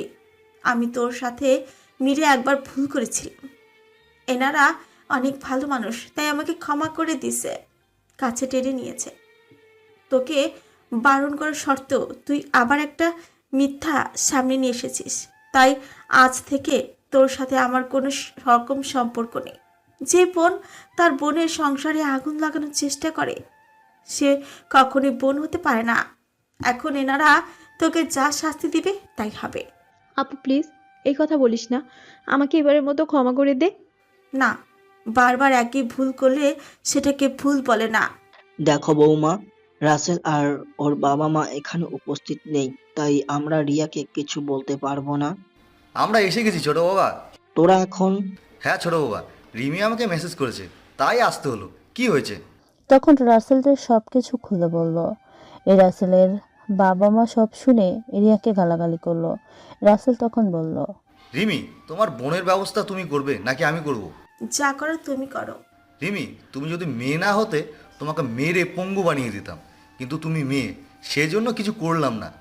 তবে তোমার জন্য আজ থেকে এই বাড়ির দরজা সারা জীবনের জন্য বন্ধ। তুমি আর কোনোদিন এই বাসায় আসবে না। এই মুহূর্তে এখান থেকে বেরিয়ে যাও। দুলা ভাই প্লিজ, এবারের মতো আমাকে ক্ষমা করে দে। তোকে ভাইয়া কি বলেছে শুনতে পাসনি? নাকি ঘাড় ধাক্কা দিয়ে বের করে দেব? রিয়ার কিছু না বলে বের হয়ে গেল রিদনের বাসা থেকে। রিয়া চলে যাওয়ার পর সবাই ড্রয়িং রুমে বসে পড়ল। রাসেল তখন বলল, রেদওয়ানের ব্যাপারে ফারজান আর ছোট আম্মু তোমরা জানো, কিন্তু আমাদের বলনি। আজ কত বছর থেকে ভাইটার মুখ দেখি না। সব কথা বাদ দাও, এখন আমাদের রেদওয়ানকে বাসায় নিয়ে আসতে হবে। আমি জানি ও আমাদের উপর রাগ অভিমান করে আছে, আমরাও অনেক বড় ক্ষতি করেছি ওর। ছোট বাবা, ঠিক বলেছো। যেহেতু ফারজানা আর ওর আম্মুকে রেদওয়ান সব থেকে বেশি ভালোবাসে, তাই আমরা সবাই একসাথে রেদওয়ানের শ্বশুর বাড়িতে যাব। আচ্ছা ঠিক আছে, তাহলে কবে যেতে চাও আমরা? কবে মানে? আজকে যাব। বাবা, ভাইয়া তো সবসময় বাসায় থাকে না। ভাইয়া হাসপাতালে তৈরি করেছে, তাই ব্যস্ত থাকে। কি, রেদওয়ান হাসপাতাল দিতেছে? হ্যাঁ বাবা। মানতে হবে, আমার ছেলে এত কষ্ট স্বীকার করার পরেও নিজের লক্ষ্য থেকে দূরে সরে যায়নি। সেই দিন ভুল না বুঝতাম, তাহলে ওর আনন্দ গুলো ভাগ করে নিতে পারতাম। বাদ দাও এসব, সেই দিনগুলো আর ফিরিয়ে দিতে পারবো না। ফারজানা, তুমি তোমার ভাবিকে বলো যে আমার 2-1 দিনের মধ্যে সবাই আসতাছি, তবে তোমার ভাইয়া যেন কিছুই না জানে এখনই। আচ্ছা আম্মু। ফারজানোর ভাবিকে ফোন দিয়ে সব বলল আর প্ল্যান তৈরি করলো। এদিকে আমি হাসপাতাল তৈরির কাজে মোটামুটি অনেক ব্যস্ত। সকালে বাসা থেকে বের হয়ে সন্ধ্যায় বাসায় ফিরে যেহেতু নিজের হাসপাতাল, তাই নিজেই তদারকি করা ভালো। মাঝে মাঝে কুড়িগ্রাম হাসপাতালে সিরিয়াস কোনো রোগী আসলে যাই আর ভিজিটও করি। আজকে সন্ধ্যাবেলা বাসায় আসার সময় আন্টি আমাকে ফোন দিল। আসসালামু আলাইকুম আন্টি, কেমন আছো? ওয়ালাইকুম সালাম। আমি ভালো আছি, তুমি তুমি কেমন আছো বাবা? আমি ভালো আছি। বাবা, আমরা কালকে তোমাদের বাসায় আসছি, কিছু আলোচনা আছে তোমার সাথে। আমাদের বাসায় আসতে তোমাদের অনুমতি লাগবে নাকি? যখন মন চাইবে আসবে। আরে পাগল ছেলে, আমি সে কথা বলি? তুমি তো এখন ব্যস্ত থাকো, বৌমার কাছে শুনেছি। তোমরা আসো, কোনো সমস্যা হবে না। আন্টির সাথে কথা বলতে বলতে বাসায় পৌঁছে গেছি। রাতে খাবার পর হেমুকে বললাম আন্টিদের বাসায় আসার কথা। কিছুক্ষণ আড্ডা দিয়ে ঘুমিয়ে পড়লাম। পরের দিন সকালে বন্ধুদের সাথে দেখা করে বাসায় এসে ফ্রেশ হলাম। হিমু এসে বাজারের লিস্ট হাতে ধরে দিল। আমি লিস্ট দেখে জিজ্ঞেস করলাম, কি গো, আজকে এত বড় লিস্ট, ব্যাপার কি? আজকে বাসায় কিছু মেহমান আসবে, তাই। বুঝলেন বরমশাই, এখন আপনি গিয়ে দ্রুত বাজার করে আনেন। বউটা আদর করে না, শুধু কাজ করায়। কি বলছো? ঠিকই তো বলছি, কয়দিন হলো মিষ্টিও পায় না। ও, মিষ্টি খাবা? দাঁড়াও, ফ্রিজে আছে, এনে দিই। ওই মিষ্টি খাবো না, স্পেশাল মিষ্টি লাগবে। দেরি হয়ে যাচ্ছে কিন্তু। একটু মিষ্টি দিলে কি হয়? হিমু এসে চোখ রাঙানি দিয়ে লিপ কিস শুরু করলো। 5 মিনিট পর ছেড়ে দিল। হয়েছে, অনেক মিষ্টি খেয়েছো, এখন যাও। ওকে জান পাখি। বাজারে গিয়ে বাজার করে বাসায় পৌঁছে দিয়ে হাসপাতালে গেলাম। সারাদিন হাসপাতালের কাজ দেখলাম, আর 1 মাসের জন্য কাজ শেষ হবে। বিকেলে রাফি ফোন দিয়ে ওর বাসায় ডাকলো। ওর বাসায় গিয়ে ওর বউয়ের সাথে পরিচিত হলাম। ওদের সাথে কিছুক্ষণ আড্ডা দিয়ে বাসায় দিকে রওনা দিলাম। বাসায় গিয়ে বেল বাজানোর পর ফারজানা এসে দরজা খুলে দিল। আমি তো এই সময় ফারজানাকে দেখে অবাক হয়ে গেছি। কি হলো ভাইয়া, বাইরে থাকবা নাকি ভিতরে আসবা? ফারজানা, তুই এই সময়? কেন আসতে পারি না বুঝি? আরে পাগলি বোন আমার, এই কথা বলছি নাকি? সন্ধ্যাবেলা এসেছিস বাসায়, যদি কেউ কিছু বলে? কেউ কিছু বলবে না, তুমি ভিতরে আসো। আমি তো ভেতরে গিয়ে চরম অবাক হয়ে গেলাম। আমার পরিবারের সবাই এখানে। আঙ্কেল আন্টি আর মারিয়াও আসছে। আঙ্কেল আন্টিরা আসার কথা সেটা জানি, কিন্তু আমার পরিবারের সবাই এখানে কেন? বাবা, রাসেল ভাইয়া, ভাবি, বড় আম্মু, বড় বাবা সবাই আসছে। এদের দেখে তো আমার পুরনো কথাগুলো আবার মাথায় চলে আসলো। রাগ, অভিমান দুটোই চলে আসলো মনের ভেতর। আমাকে দাঁড়িয়ে থাকতে দেখে আম্মু আমার দিকে এগিয়ে আসলো। কি হলো রেদওয়ান, দাঁড়িয়ে পড়লে কেন? আম্মু, এনারা কারা, এখানে কি? আগে গিয়ে ফ্রেশ হয়ে আসো, তারপর কথা বলবো। আমি আর কিছু না বলে রুমে গেলাম। ফ্রেশ হয়ে বেরোতে দেখি হিমুর রুমে। এইসব তোমার মেহমান তাই না? রাগ করছো কেন গো? রাগ করবো না তো কি করবো? আর এনারা আসবে, তুমি আমাকে কিছু জানালে না? তোমাকে জানালে তো বাসায় আসতেই না আজ, তাই ফারজানা বলতে বারণ করেছে। ও, ভাবি আর ননদ মিলে প্ল্যান করা হয়েছে, হ্যাঁ? বরমশাই, রাতে ঘুমানোর সময় মজাটা দেখাবো, কেমন? কি বুঝবে? কি বুঝাবো, দেখতে চাও? কি আমি আস্তে আস্তে করে হিমুর দিকে এগিয়ে গেলাম। হিমুর মুখটা ধরে লিপ কিস করতে লাগলাম। 5 মিনিট পর ছেড়ে দিলাম। কেমন লাগলো গো বউ আমার? বাকিটা পরে বোঝাবো। এইরকম মজা সারা জীবন দেখাইলেও সমস্যা নেই। তাই তাহলে আরেকবার হবে নাকি? এই যে ভাইয়া আর ভাবি, পরে রোমান্স করিও, নিচে ডাকতেছে, আসো। পিছনে তাকিয়ে দেখি মারিয়া। ইসরে কি লজ্জা দিল। ওই বুড়ি কি বলছিস? কিসের রোমান্স? ভাইয়া দরজা খোলা রাখলে সবাই বুঝবে, বুঝছো যে রোমান্স কি। এখন নিচে আসো। অনিচ্ছা থাকা সত্ত্বেও নিচে গেলাম। হায়াতকে আমুর কাছে দেখতে পেলাম না। আমি গিয়ে আমুর পাশে বসলাম। বাবা আমার দিকে তাকিয়ে আছে। রাসেল ভাই তখন বলল, কেমন আছিস ভাই আমার? ভাই? কি আপনার ভাই? আপনি কাকে ভাই বলছেন? এসব তুই কি বলছিস রেদওয়ান? তুই তো আমার ভাই। এসব তুই কি বলছিস রেদওয়ান? তুই তো আমার ভাই। আমার তো কোনো ভাই আছে বলে আমি জানি না। আমার শুধু মা আর একটা বোন আছে, এছাড়া আর কেউ আছে বলে তো আমার মনে হয় না। এভাবে বলো না বাবা, ওরা তো তোমার পরিবারের লোকজন। আমার পরিবার? আমার তো কোনো পরিবার নেই। দেখ ভাই, আমরা জানি তুই অভিমানে এসব কথা বলতেছিস। অভিমান ছেড়ে বাসায় চল ভাই। আমি তো বাসায় আছি। এই বাসা ছাড়া আমার আর বাসা নেই। আপনার ভাই হয়তো অন্য কেউ, কিন্তু আমি নই। বাবা শুধু সব শুনতেছে, কিন্তু কিছু বলছে না। একদম নীরব হয়ে আছেন। ফারজানা আর আম্মু আমার ব্যাপারটা বুঝেছে, তাই ওরাও কিছু বলছে না। তখন বাবা বলে উঠলো, দেখো বাবা, আমরা জানি আমরা সবাই তোমার সাথে অন্যায় করেছি। তোমার সাথে যা হয়েছে সেটা মারাত্মক ভুল হয়েছে। তোমার সাথে যা হয়েছে তার জন্য আমরা অনুতপ্ত। সবকিছু ভুলে এবার বাসায় চলো। তোমাকে ছাড়া 10টা বছর ওই বাড়িটা অন্ধকার হয়ে আছে। আপনি আমাকে হাসালেন মিস্টার খান। আপনারা আমার সাথে যেটা করছেন সেটার কখনো ক্ষমা হয় না। হ্যাঁ, আপনাদের আমি ক্ষমা করে দেব, শুধুমাত্র একটা শর্তে। যদি আপনারা সবাই আমার সেই শর্ত পূরণ করতে পারেন, তাহলে আমি ওই বাসায় ফিরে যাব। আমার শর্ত দেওয়ার কথা শুনে সবাই অবাক হয়ে আমার দিকে তাকিয়ে আছে। ওরা হয়তো ভাবতেছে আমি কি শর্ত দেব। তখন বাবা বলল, বলো কি শর্ত তোমার, আমরা মানতে চেষ্টা করব।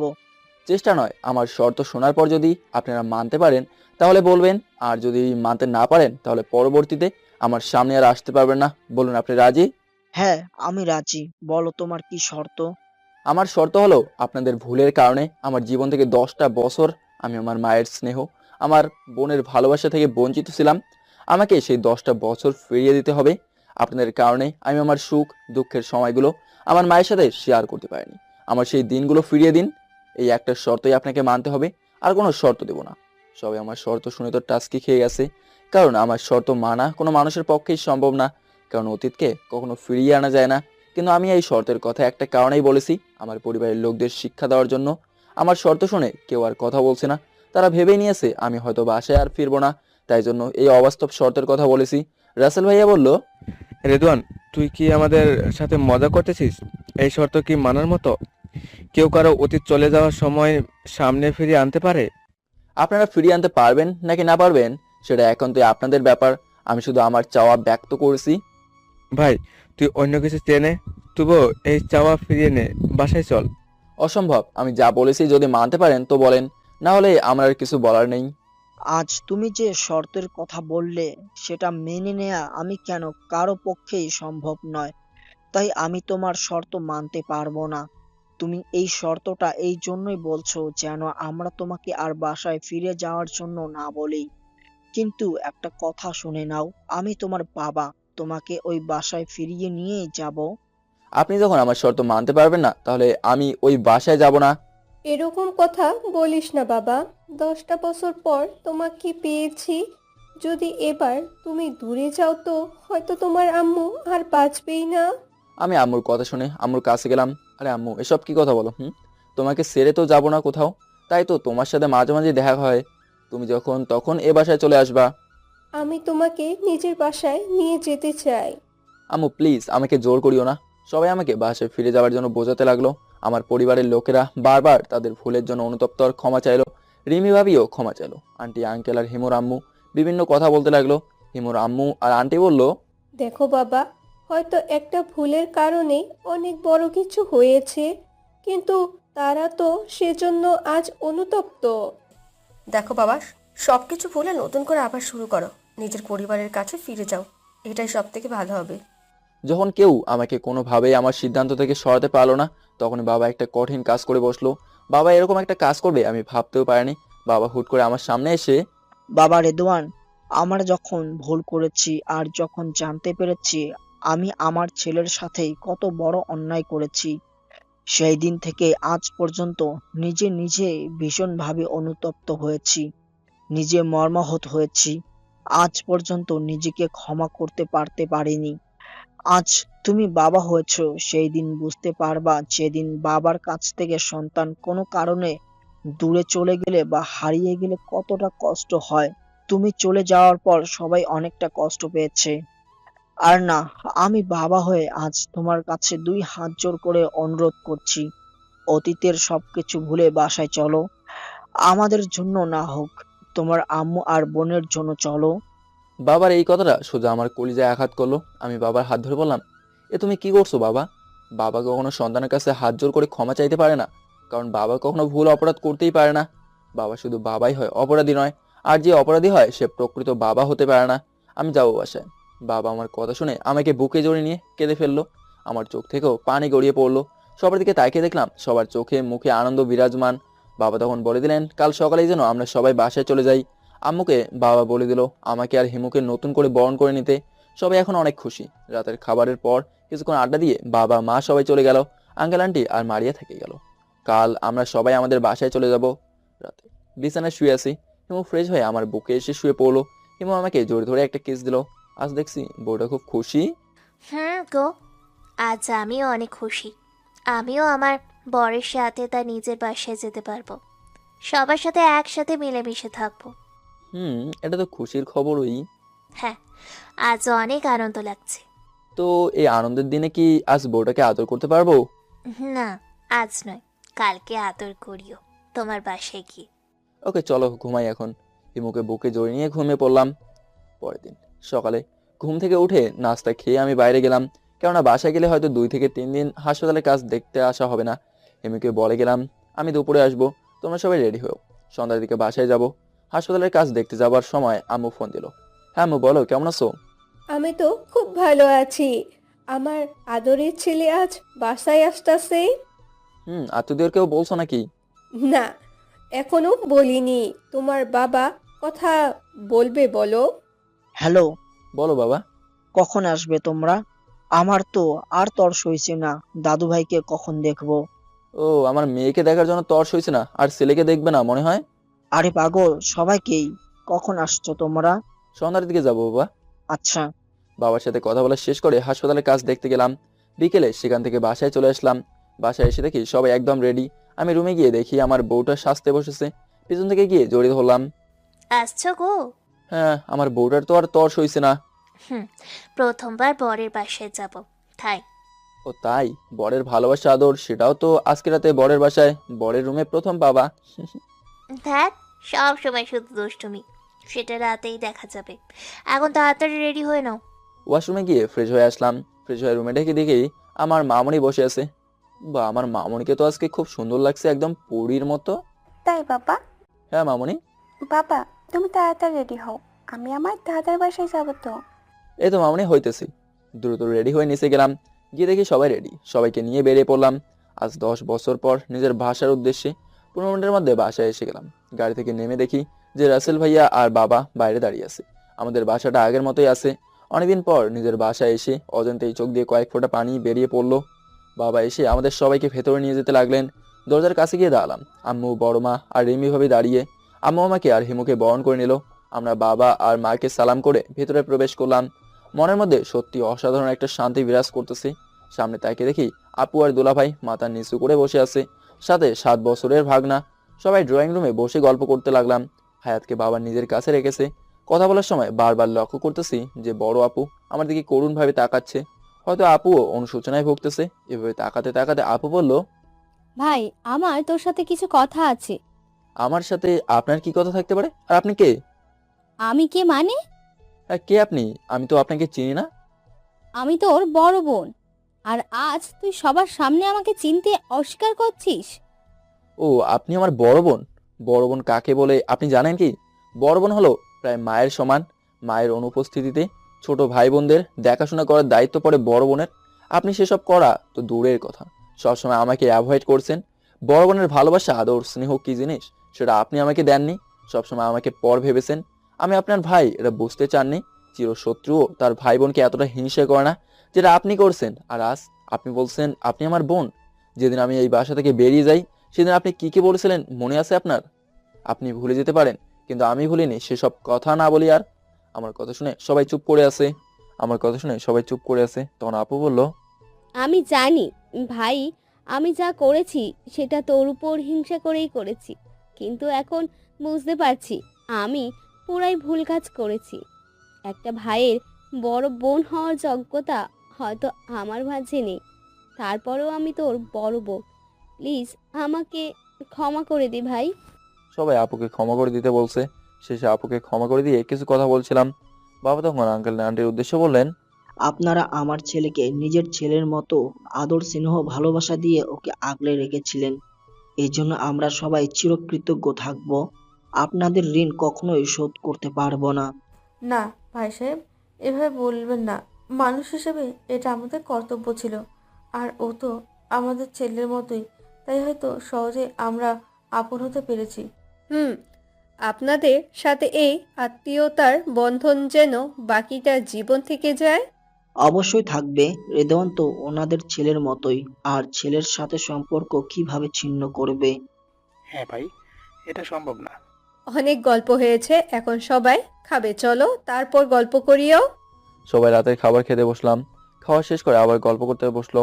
তখন আমি আন্টিকে জিজ্ঞেস করলাম, আচ্ছা আন্টি, তুমি আমাকে কিছু কথা বলতে চেয়েছিলে, কিন্তু এখন পর্যন্ত কথাটা খুলে বললে না? হ্যাঁ বলবো এখনই। হ্যাঁ বলে দাও, সবাই তো উপস্থিত আছে। আসলে বাবা, মারিয়াকে আমরা বিয়ে দিতে চাইছি।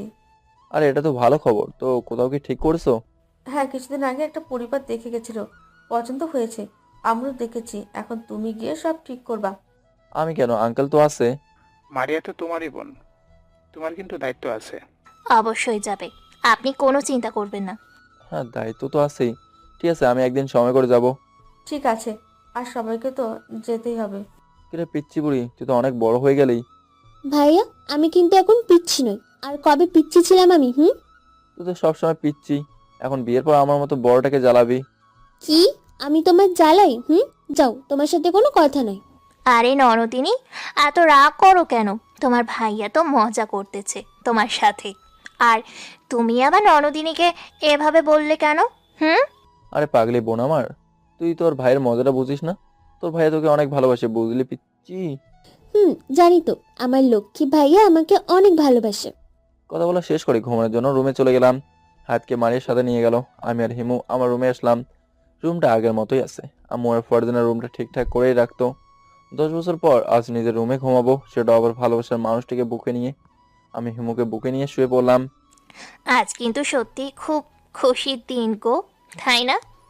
হ্যাঁ, এটা ঠিক বলেছো। আজ অনেক সুন্দর একটা দিন গেল। কত বছর পর নিজের পরিবারের সাথে মিলিত হলাম। হুম। আজ এই বিশেষ দিনে কি বউটাকে আদর করতে পারবো? নিষেধ করেছি নাকি? চলো তাহলে শুরু করি। চলো। অতঃপর দুজনে হারিয়ে গেলাম ভালোবাসার পরশে। রোমান্স শেষ করে ঘুমে গেলাম। 2 দিন পর সকালে আঙ্কেল আন্টি আর মারিয়া চলে গেল। ফারজানা আর বড় আপুও চলে গেল। 2 দিন পর হাসপাতালে গেলাম। কাজ এগিয়ে চলতেছে। এভাবেই কয়েকদিন চলে গেল। তবে পরিবারের সবার সাথে কথা ভালোভাবে হলেও রিমি ভাবির সাথে কথা খুব কম হয়। ভাবি মাঝে মাঝে নিজেই কথা বলতে আসে।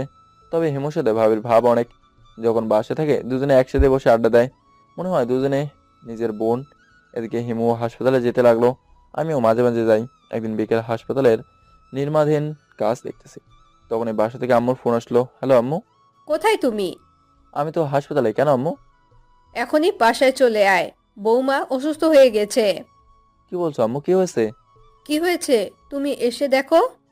আচ্ছা, আমি এখনই আসতেছি আম্মু। আম্মুর সাথে কথা বলে শেষ করে বাসায় রওনা দিলাম। যেতে যেতে টেনশন হতে লাগলো, হঠাৎ করে কি হলো আবার। কয়েক মিনিটের মধ্যে বাসায় চলে আসলাম। বাসায় গিয়ে দেখি আম্মু ড্রয়িং রুমে বসে আছে হায়াতকে নিয়ে। আম্মুকে জিজ্ঞেস করলাম, আম্মু কি হয়েছে, হিমুর কোথায় ও? বৌমা রুমে আছে। আমি দ্রুত রুমে গেলাম। রুমে গিয়ে দেখি হিমু শুয়ে আছে। আমাকে দেখে হিমু উঠে বসলো। আমি হিমুকে জোরে ধরে বললাম, কি হয়েছে তোমার গো? আরে কিছু হয়নি, এমনিতেই মাথা ঘুরছিল খুব। এমনিতেই মাথা করে? কি হয়েছে বলো। আমাকে সিরিয়াস হতে দেখে হিমু একটা মুচকে হাসি দিয়ে বলল, আরে কিছু হয়নি আমার জান পাখি, তবে তোমার জন্য একটা খুশি সংবাদ আছে। খুশির সংবাদ মানে? কিসের খুশির সংবাদ? খুশি সংবাদটা হলো কি? তুমি আবার বাবা হতে চলেছো, আর আমি মা। বলেই হিমু আমার বুকে মুখ গেল। আমি তো হিমুর কথা শুনে খুব খুশি হয়েছি। হিমুকে জড়িয়ে নিয়ে কপালে লম্বা একটা কিস দিলাম। হিমু আর চোখের দিকে তাকিয়ে কিছু একটা ইশারা করলো। আমি বউটাকে লেপ কিস দিলাম। এরপর হিমুকে কোলে তুলে নিয়ে ছাদে গিয়ে বসলাম। তখন হিমু বলল, কি গো হায়াতের আব্বু, তুমি খুশি হয়েছো তো? খুশি মানে খুব খুশি হয়েছি, যা তোমাকে ভাষায় বলে বোঝানো যাবে না। যদি এবারও মেয়ে সন্তান হয় তো রাগ করবে না তো? পাগল হয়েছে তুমি? রাগ করবো কেন? সন্তান হলো আল্লাহর দান। ছেলে হোক বা মেয়ে হোক, অনেক খুশি হব। জানি তো, আমার বরটা সবার থেকে আলাদা। রাতে খাওয়া দাওয়া করে ঘুমিয়ে গেলাম। দেখতে দেখতে দিন যেতে লাগলো। একদিন আন্টিকে ফোন করে ঢাকায় চলে গেলাম। ঢাকায় পৌঁছে আন্টির কাছে মারিয়ার, যার সাথে বিবাহের আলোচনা চলছে, তার বাসায় চলে গেলাম। সবকিছু দেখে এবং শুনে ভালোই মনে হলো আমার। ছেলের সরকারি কর্মকর্তা, ছেলেটাকেও পছন্দ হলো। দেখাশোনা শেষ করে আন্টিদের বাসায় চলে আসলাম। রাতে খাবার সময় আন্টিকে বললাম যে আমার সবকিছুই পছন্দ হয়েছে। আমার কথা শুনে আঙ্কেল বলল, তাহলে বাবা কয়েকদিনের মধ্যে বিবাহের দিন ধার্য করি। হ্যাঁ আঙ্কেল, শুভ কাজে বেশি দেরি করতে নেই। হ্যাঁ, আর তুমি পুরো পরিবার নিয়ে বিবাহের 2 দিন আগে চলে আসবা। আঙ্কেল, সে চিন্তা আপনাকে করতে হবে না। কিছুক্ষণ কথা বলে ঘুমিয়ে পড়লাম। পরের দিন আঙ্কেলদের কাছ থেকে বিদায় নিয়ে বাসায় চলে আসলাম। কিছুদিন পর আঙ্কেল ফোন দিয়ে বলল 1 মাস পর বিয়ে। দেখতে দেখতে মারিয়ার বিয়ের সময় এগিয়ে আসতে লাগলো। আর এদিকে হিমুর সন্তান হওয়ার সময় এগিয়ে আসতে লাগলো। হায়াতেরও 4 বছর বয়স পূর্ণ হলো। রিমি ভাবির সাথে এখন আর মনোমালিন্য নেই। ভাবিও এখন অনেক ভালো হয়ে গেছে। এখন কারোর সাথে কোনো মনোমালিন্য নেই। মারিয়ার বিবাহের 2 দিন আগে আমরা চলে গেলাম। বিয়েতে খুব মজা হলো। মারিয়াকে বিদায় দেওয়ার সময় মারিয়া আমাকে আর হিমুকে জোরে ধরে কান্না করছিল অনেক। বিবাহের কাজ শেষ করে 5 দিন পর আঙ্কেল আন্টি আর মারিয়ার শ্বশুরবাড়িতে দাওয়াত করে বাসায় চলে আসলাম। এভাবেই আরো 4 মাস চলে গেল। আমার হাসপাতালের কাজ প্রায় শেষের দিকে। কয়েকদিনের মধ্যেই সমস্ত কাজ শেষ হবে। হিমুর সন্তান হওয়ার সময় লাস্ট পর্যায়ে চলে এসেছে। সকালে বাসা থেকে হাসপাতালে চলে আসলাম। সমস্ত কাজ শেষ হয়েছে, 7 তলা হাসপাতাল বানানো হয়েছে। এখন ডাক্তার নিয়োগের সার্কুলার দিতে হবে। ডক্টর রহমানকে ডেকে নিলাম এবং রাকিবকে ডাক দিয়ে নিয়ে এসেছি। 3 জনে মিলে সিদ্ধান্ত নিয়ে একটা বড় ধরনের সার্কুলার দিলাম। বিকেলে বাসা থেকে বাবা ফোন দিল। হ্যালো বাবা। কোথায় তুমি? বৌমা অসুস্থ হয়ে গেছে অনেক, আমরা কুড়িগ্রাম হাসপাতালে নিয়ে যাইতেছি। ঠিক আছে, তোমরা নিয়ে আসো, আমি আসতেছি এখনই।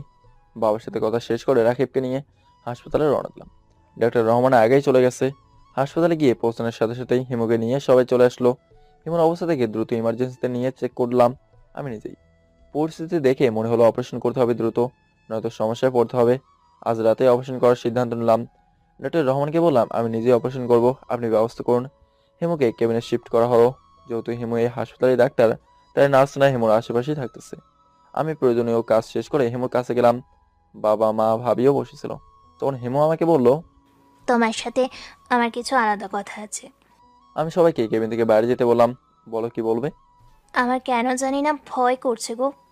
যদি আমার কিছু হয়ে যায় তাহলে তুমি আমাদের সন্তানকে সঠিকভাবে মানুষ করবে আর ওদের সৎ মায়ের হাতে তুলে দিবে না। এই পাগলে কি বলছো এসব তুমি? কিচ্ছু হবে না তোমার, দেখিও আল্লাহর রহমতে তোমার কিচ্ছু হবে না। তাই যেন হয় গো, কিন্তু আমার না সত্যি ভয় করছে। আচ্ছা, আরেকটা কথা, আমার অপারেশন তুমি নিজেই করবে কিন্তু? হ্যাঁ করবো, এখন তুমি চুপ করে শুয়ে থাকো। রাত 10টার সময় হিমুকে অপারেশন করতে নিয়ে গেলাম। পরিবারের সবাই আল্লাহর কাছে দোয়া করতেছে। আল্লাহর কাছে দোয়া করে অপারেশন শুরু করলাম। 1 ঘন্টা অপারেশন করার পর থিয়েটার থেকে বের হলাম। বের হতে বাবা আর 2 আম্মু আমার কাছে আসলো। রেদওয়ান, সংবাদ কি? আলহামদুলিল্লাহ বাবা, সব ঠিক আছে। অপারেশন সাকসেস, মেয়ে সন্তান হয়েছে। মা মেয়ে দুজনেই সুস্থ আছে। আলহামদুলিল্লাহ। কিছুক্ষণ পর হেমুকে আর আমাদের মেয়েকে কেবিনে দেওয়া হলো। পরের দিন সকালে সবাই এসে দেখতে লাগলো। হ্যাঁ, তো বোনকে পেয়ে সেই খুশি, সবসময় পাশেই থাকতেছে। 1 সপ্তাহ পর হেমুকে বাসায় নিয়ে আসলাম। এদিকে আমার হাসপাতালে এর মাঝে ডাক্তার, নার্স সহ প্রয়োজনীয় কর্মকর্তা ও কর্মচারী নিয়ে এলাম। আগামী মাসের 1 তারিখ হাসপাতাল উদ্বোধন করা হবে। রাতে হিমুর পাশে শুয়ে আছি, তখন হিমু বলল, কি গো, খুশি হয়েছো তো? এর থেকে বড় খুশি আমার কাছে আর নাই। আল্লাহর কাছে অনেক অনেক শুকরিয়া যে আল্লাহ আমার মেয়ে আর স্ত্রীকে সুস্থ রেখেছেন। তুমি খুশি হওনি? অনেক খুশি হয়েছি। আমার জীবন ধন্য যে তোমার মতো একটা ভালোবাসার মানুষ পেয়েছি। আমিও গো, বলে হিমুর কপালে একটা কিস দিলাম। এভাবেই চলতে লাগলো আমাদের সামনের জীবন। ছোট মেয়ের নাম রাখা হয়েছে রোকাইয়া রায়াত। 2 মেয়েকে নিয়ে এবং পরিবারের সকলকে নিয়ে আমাদের জীবন সুখেই অতিবাহিত হতে লাগলো।